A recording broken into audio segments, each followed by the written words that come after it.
What's up everyone, thanks for tuning in today. We've got the Stealth Hitch that we're going to be putting on the Tesla. It's going to work for a 2017 to current model year Tesla Model 3. We've got the instructions here. Feel free to pause it, take a closer look.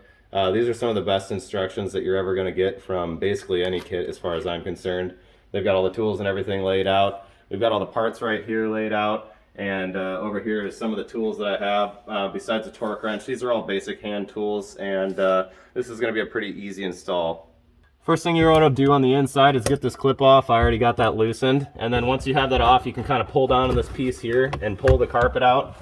And if you come right over here, you've got two 8mm nuts. You're going to pull those two nuts off, and then there's also an electrical connection right here. You're going to pull that little tab back and disconnect that. Do the same thing on both sides. Next step is going to take this thing out here on the top, pull that out of the way, and you want to pull this out. These are kind of barbed in there, so watch out for your charge port here, and you're just trying to get in here and kind of pry this back. Okay, you're going to have to work at it a little bit. I got it to pop loose. Just pull straight off. This is the next bolt you're going to have to take off on either side, 10mm. Okay, in either wheel well, you're going to have 3 of those plastic clips, push clips. One of them's all the way on the inside that's kind of hard to find, so 3 there, and 1 T25 Torx going straight up right at the corner.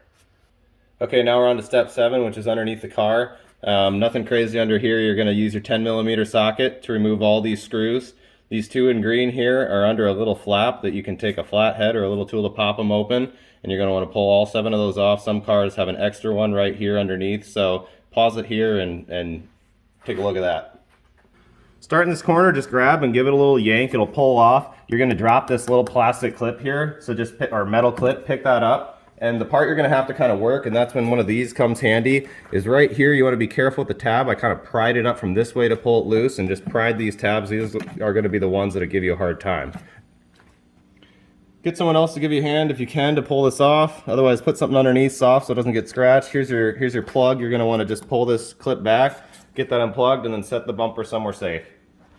Okay, so there's 6 bolts on this plastic piece here, and they're 10mm. I'm just going to scribe a little line right in the center here on the plastic and on the bolt, so that when I put it back on, I know where to line it up. Okay, now that I have those off, there's actually 5 bolts across there. I wiggled that connector off, that way I could just kind of put this up out of the way. Now you're going to want to take these big bolts that hold this on. They're 15mm. You've got 3 on either side. Some cars might have 4 on either side.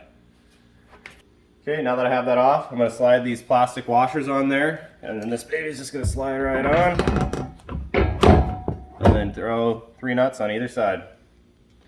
So actually, just a little correction, you're not going to use the ones from the kit, but the original ones supplied with the car, and you're only going to put them in the outside positions.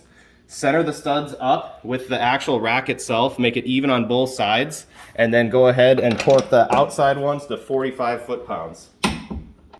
Okay, now I'm getting ready to put the brackets on the cross beam. I unbolted these from the beam. You're not gonna reuse that. You're gonna go ahead and get your brackets on here. There's a notch on them, so the notch goes up. That way you can get it on the right side.